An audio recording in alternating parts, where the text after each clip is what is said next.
आता विषय टॉपचा म्हणलं की कुठला गावाकडचा, आणि गावाकडचा विषय दाखवायचा टॉपचा असो नाही कसला पण असो, दाखवायचा म्हणलं का तुमचा भाऊ खंबीर आहे. तर आजच्या ब्लॉगमध्ये मी तुम्हाला दाखवणार आहे की गावाकडची जी पद्धत आहे मोहोळ काढण्याची. आता समजा मोहोळ खाण्याची इच्छा झाली की मी दुकानात गेलो, विकत घेतलं, खाल्लं, तसलं काय नसते आपल्या घरने उठायचं डायरेक्ट यायचं कुठं झाडा झोडपाने.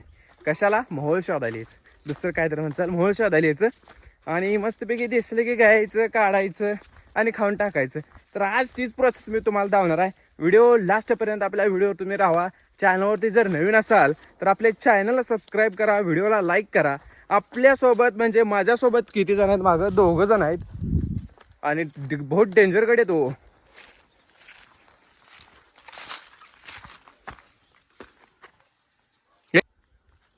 आणि कोला बघा, कोला हो.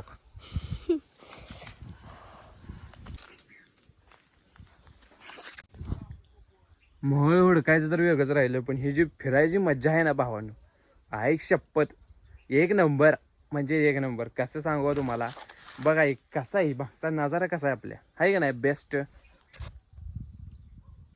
इथं सैराट पिक्चर जर शूट करायला मला तर लय भारी शूट होते.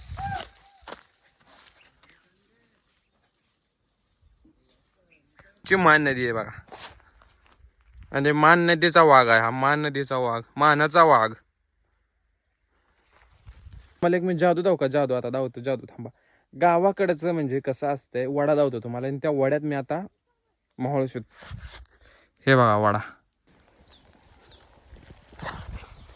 पाहून. आता खरं कॅपॅसिटी संपली बरं का माझी. काय राव, मोहोळ काय सापडे ना, आणि डोक्याचा राग आहे ना, राग वाढत चाललाय, कारण मोहोळ सापडणार एक तर, आणि जे पाणी पण आणलं नाही प्यायण्यासाठी, काय नाही, त्यामुळे खूप म्हणजे खूप डेंजर. याच्यापासून लांब राहा आपण.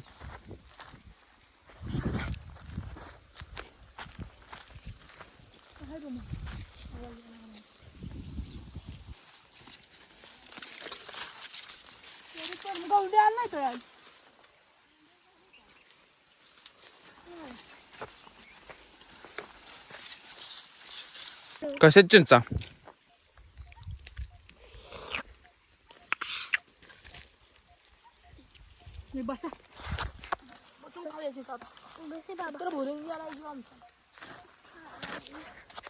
भावानं अशा चिंचा जर खायच्या असल्या ना, यायच लागतंय कुठं? गावाकडे. कुठं? चिंचेच्या झाडाखाली. थांबा मी चिंच घेतो.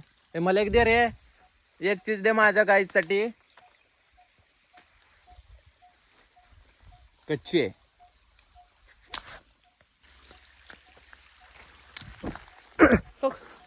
चिंच सांगा बरं का, हात लावलं की टोपण निघतंय, हात लावलं की.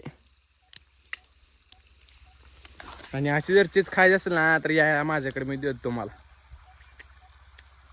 एक नंबर.